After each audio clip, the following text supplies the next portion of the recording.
Charlas sin tiempo.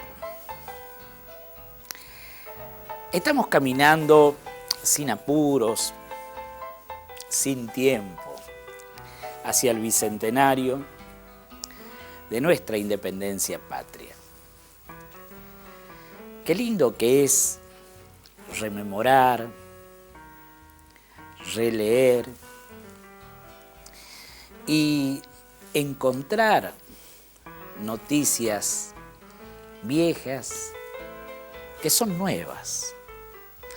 Son nuevas a la hora de que se nos presentan por primera vez y muchas veces nos cambian la óptica de la información. Recién recordaba la frase, no recuerdo de quién, que dijera, venimos con los puños llenos de verdades. ¿Existen las verdades? He ahí la pregunta, tal cual refiere el título de nuestras charlas, sin tiempo. ¿Existe el tiempo? Pero este tiempo es oportuno para abrevar en esas páginas que dejaran quienes vivieron esos tiempos de la independencia patria. Y siempre teniendo presente la advertencia de Jorge Luis Borges de que mejor que leer la crítica o a los críticos es leer las fuentes, ir a las fuentes y leer a los autores originales en sus obras. Por eso invitamos a los televidentes a compartir estas charlas sin tiempo y releer mancomunadamente, en forma conjunta, estas lecturas que queremos compartir con ustedes.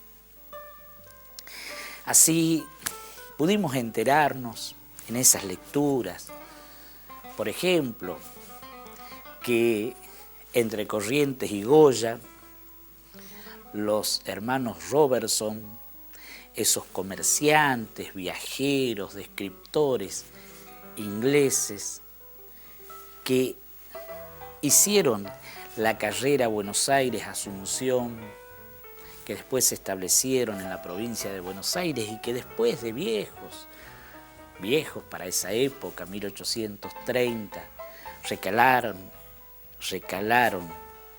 en un castillo de Escocia a escribir sus cartas sobre sus paseos acá por la América del Sur.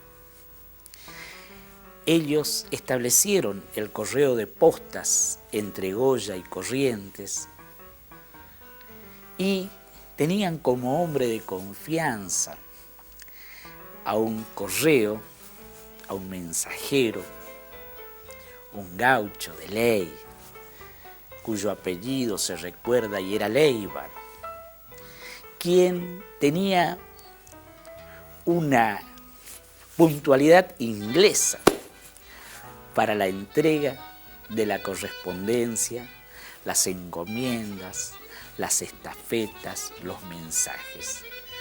Y una mente prodigiosa que le permitía acumular los mensajes a transmitir a los destinatarios de los mismos y al llegar puntualmente, sin una esquela, sin una carta, oralmente, comunicar el remito de la carta enviada y retenida en su mente. Recordar, por ejemplo, leyendo noticias, cómo se fabricaba la manteca en la época colonial. Venía el repartidor de leche a caballo y en su galope tendido, en sus cántaros que eran hechos de cuero crudo, donde venía el producto del ordeñe matinal, en ciertos odres venía saltando la leche hasta transformarse por su cabalgadura y por su movimiento permanente en mantequilla. Esa era la manteca, tal cual como se la ponía a disposición de los hogares en la época colonial, en los primeros años de nuestra revolución e independencia. Fueron también ingleses quienes pusieron la primera fábrica de manteca, tal cual hasta ahora viene a la mesa familiar en forma rectangular como un pequeño ladrillo. Recordar, por ejemplo, que quien fuera virrey por aclamación popular, jefe de las armas, tras la derrota de los ingleses, el francés, el conde de Buenos Aires, don Santiago de Liniers y Bremont, se dedicaba con su hermano a fabricar sopa en forma de caldo, tal cual los caldos deshidratados que actualmente se compran en los supermercados. Y estos, carne deshidratada por sal y envuelta en una bola de grasa, era vendida a las estancias, a las facendas de las colonias portuguesas en Brasil, y hasta el Caribe se exportaba, pues puesta en una gran marmita, se transformaba con agua caliente en un caldo nutritivo para los esclavos y los peones que trabajaban en las haciendas y en las facendas, cultivando el arroz, el café. Tantas noticias así que vienen a la mente y que leyendo, reitero, van nutriéndonos de información. Y decíamos que más que leer los críticos hay que ir a las fuentes. Encontramos, la vez pasada referíamos las cartas que remitiera, podríamos decir, a la mar. La esposa de Mariano Moreno, el numen de la revolución. Guadalupe Cuenca, tal el nombre de la esposa de Mariano Moreno, era una niña que estaba en un convento en Charcas, donde Mariano Moreno estudiaba, donde fue a estudiar para sacerdote y finalmente optó por la carrera de las letras. Recuerdan las memorias que, pasando por una vidriera, Mariano Moreno vio un camafeo, una miniatura de una niña de la cual se cautivó. Preguntado por quién era la belleza de ese rostro, le fue informado que era una niña que estaba en un convento. Consiguió entonces la venia eclesial para conocerla y pidió su mano a través de la celosa guardiana del convento. La mano le fue concedida y desposó a Guadalupe Cuenca. Tuvieron un hijo, Marianito. Venidos a Buenos Aires, donde él vino a ejercer su profesión de abogado, tras entrar en discordancia y ser perseguido por las autoridades de Charcas por sus ideas en pro de la igualdad de los indios, de los esclavos, su trabajo, su tesis final para recibirse de abogado, justamente trató sobre la forma del trabajo a que eran sometidos los indígenas en las minas de Potosí. Fue y visitó las minas para hacer el relevamiento que le dio la información necesaria para esta su tesis final de recepción de abogado. Venidos a Buenos Aires en 1806, 1807, Mariano se dedica a la profesión de abogado en forma libre e independiente, inscribiéndose en la Real Audiencia de Buenos Aires. En 1810, como sabemos, participa en calidad de secretario con la Secretaría de Gobierno y Guerra, a su encargo por parte de esta conocida primera junta. En diciembre de 1810, por disidencias internas en el seno de la Junta, que lo llevaron a la animadversión con el presidente de la misma, el potosino Cornelio de Saavedra, o Cornelio Saavedra, presidente de la Junta, Mariano Moreno renuncia al cargo y consigue que le encomienden una misión a Inglaterra para solicitar empréstitos y el reconocimiento de la actividad de la Junta por parte de Su Majestad Británica. En alta mar, yendo en la fama, sus secretarios de la legación de la Junta, su hermano Manuel, y quien después fuera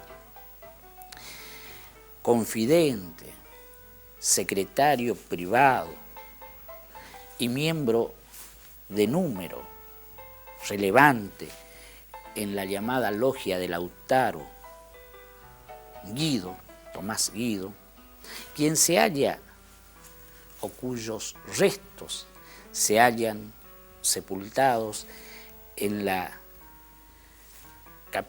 Catedral Metropolitana de Buenos Aires, al lado del general José Francisco de San Martín.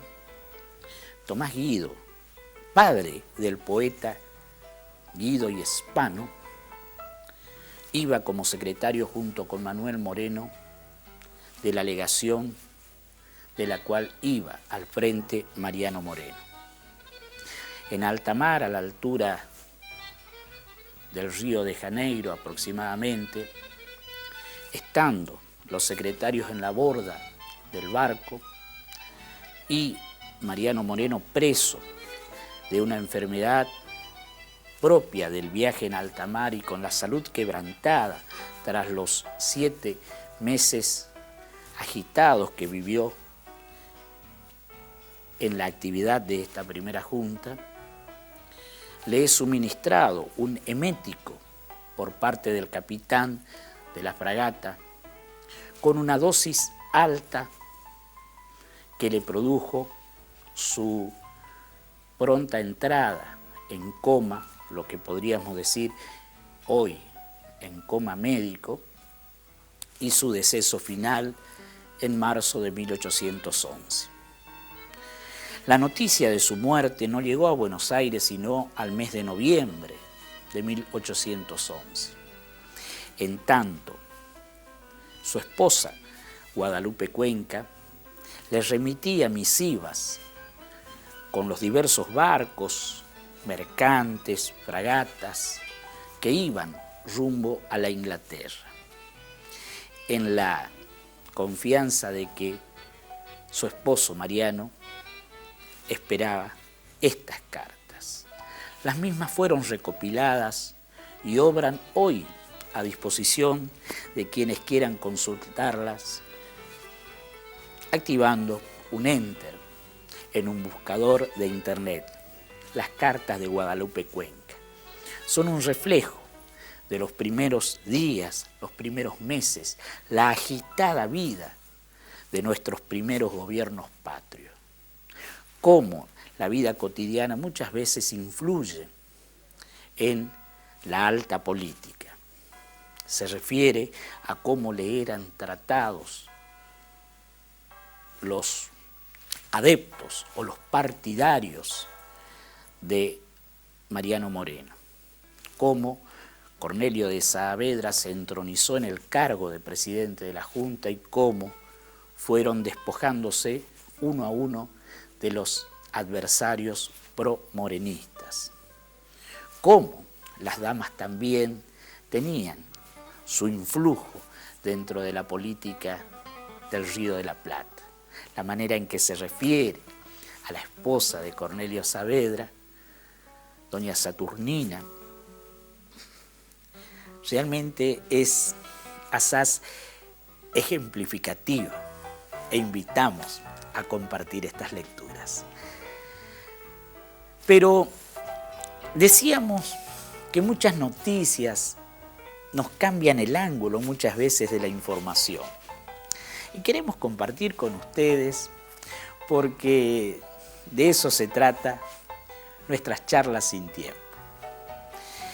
Tenemos en nuestra biblioteca como una de las colecciones más preciadas y más buscadas, la colección de grandes escritores argentinos que fue publicada por la década del 40, del 50, del siglo XX, por la editorial Jackson, y que muchos de ustedes tendrán presente porque los formatos de estos libritos en color verde hoy vaído, en color rojo, también ya diluido, libros telados de un tamaño chico, poblaban los anaqueles de las escuelas primarias, secundarias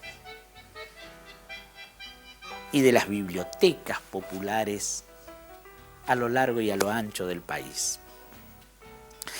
¿Y qué más a propósito que estas fechas en que nos acercamos al bicentenario de la independencia para abrevar en las fuentes? Porque allí encontramos los sucesos de mayo de 1810 escritos por sus actores en un volumen de esa vasta biblioteca que reúne algo así de 125, 121 volúmenes. Están la autobiografía de Manuel Belgrano, están las memorias de Cornelio de Saavedra, están las memorias de varios de los actores principales, entre ellos Tomás Guido, de esos días de mayo de 1810. ¿Y por qué decimos que muchas veces hay noticias que nos cambian el ángulo de la información? Porque abrevando en esas páginas y ponemos a vuestra vista el tomo número 36 de los grandes escritores argentinos, recordarán por la forma del libro, como anunciáramos, y de ver el color del lomo, verán ya el estado y los años de su edición. Aquí tenemos los sucesos de mayo contados por sus actores. Y por eso leyendo, e invitamos a compartir la lectura en estos días propicios para ver cómo en base a los sucesos contados por ellos mismos, después se edificaron tantas versiones, tantas subjetivaciones en cuanto al modo de ver la historia. La historia oficial, la historia no oficial, lo que muchos tratan despectivamente como ciertos sucesos y le dan una versión absolutamente distinta a la quizá pensada por sus actores. En este tomo se reúnen, como les dije, la autobiografía de Manuel Belgrano, la memoria sobre la expedición al Paraguay por Manuel Belgrano, la reseña histórica de los sucesos de mayo relatada por el general Tomás Guido, de quien hablábamos, y la memoria autógrafa de Cornelio Saavedra. Leyendo estas páginas ustedes verán y sacarán sus propias conclusiones o se le abrirán puertas para ver y tener su propia interpretación de los hechos que dieron nacimiento a nuestra historia.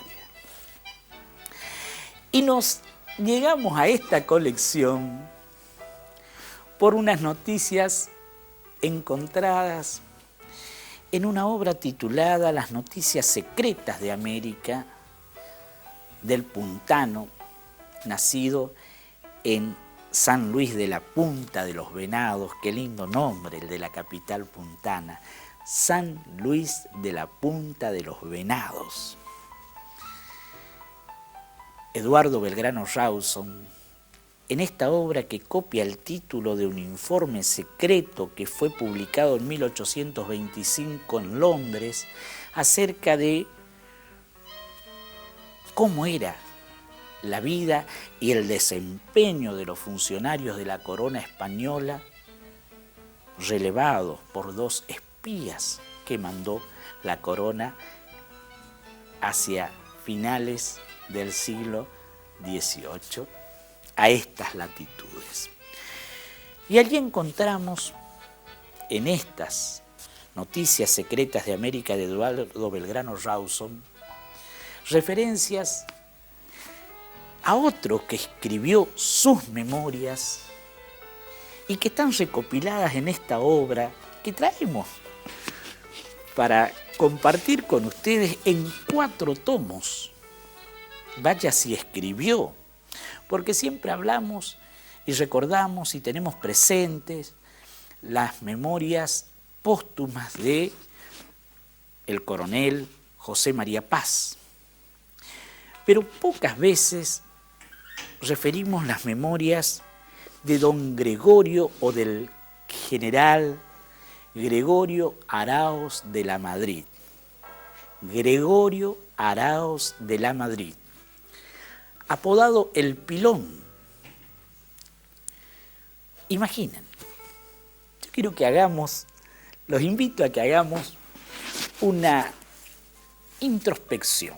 ¿Qué pensarían de ustedes hoy, siglo XXI, que un niño de 15 años, llegada la noticia de un hecho revolucionario, se presenta ante el gobernador y ofrece su cuerpo para incorporarse a las filas del ejército y tomar las armas para servir a la patria? Y a partir de ese momento, la vida de Gregorio Araoz de la Madrid se transformó en lo que cuentan sus memorias y que vamos a compartir con ustedes en estas charlas sin tiempo para ir a encontrarnos con noticias nuevas que nos cambiaron y nos cambian el ángulo de la información en nuestras charlas sin tiempo.